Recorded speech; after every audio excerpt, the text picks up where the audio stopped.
நம்ம சேனல்லேருந்து தொடர்ந்தாப்பில் நீங்கள் வீடியோக்களை பார்க்க நினச்சிங்க இதுவரை நம்ம சேனலை சப்ஸ்கிரைப் பண்ணுங்கள். சப்ஸ்கிரைப் பண்ணிங்க. கீழே பெல் சிம்பல் இருக்கும், அதையும் கிளிக் பண்ணிங்க.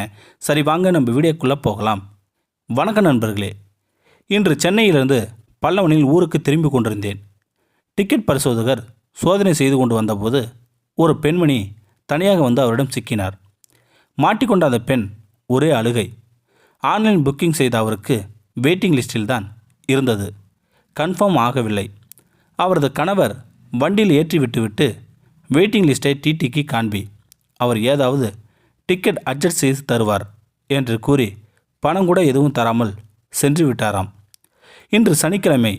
அதனால் பல்லவனம் முழுவதும் நிரம்பி வழிய பரிசோதகர் அந்த பெண்ணிடம் 500 ரூபாய் அபராதம் தந்தால்தான் ஆயிற்று, இல்லை என்றால் விழுப்புரத்தில் உள்ள ஸ்டேஷனில் ஒப்படைத்து விடுவேன் என்று கூறிவிட்டார் அந்த டிக்கெட் பரிசோதகர். அந்த பெண்மணி கையில் 100 150 தான் வைத்திருக்கிறார். அவர் கணவருக்கு ஃபோன் செய்து ஏதாவது செய்யுங்கள் என்று கூறுகிறார் அந்த பெண்மணி. அவள் கணவர் டிக்கெட் பரிசோதகரிடம் பேசியும் பலனில்லை. ஸ்குவாடு யாராவது வந்தால் நானும் மாட்டிக்கொள்வேன் என்கிறார் அந்த பரிசோதகர். அந்த பெண்மணி மிகவும் பயந்து போய் அழுது கொண்டே இருக்கிறார். இதை பார்த்த அருகில் இருந்த ஒருவர் 500 ரூபாய் எடுத்து அந்த பெண்ணிடம் நீட்டுகிறார். இதை கட்டிவிட்டு ஊர் போய் சேருங்கள், அழ வேண்டும் என்கிறார் அந்த நண்பர். அந்த பெண்மணி அவருக்கு கால் பிடிக்காத குறையாக நன்றி சொல்லிவிட்டு டிக்கெட் பரிசோதகரை நோக்கி ஓடுகிறாள். அந்த பெண்மணி அபராதம் செலுத்த எனக்கு மிகவும் ஆச்சரியமாகிவிட்டது. நான் 500 ரூபாய் தரலாம் என யோசித்து கொண்டிருந்த போதே அவர் எடுத்து தந்து விட்டார். நான் அவரிடம் சென்று அவர் கையை பிடித்து பாராட்டினேன்.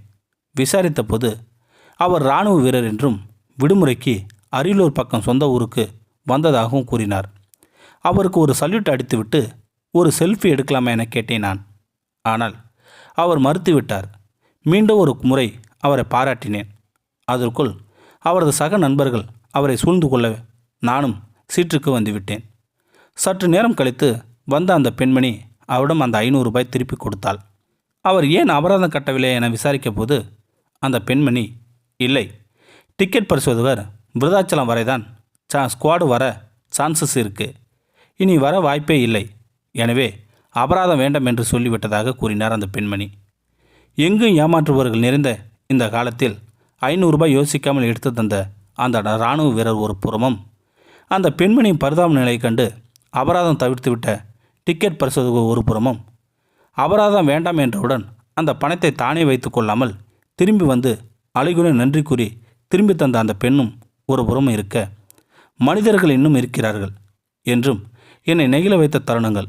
ஊர் பெரிய தெரியாத அந்த இராணுவ வீரருக்கு ஒரு சல்யூட் அடித்து விட்டேன் நான்.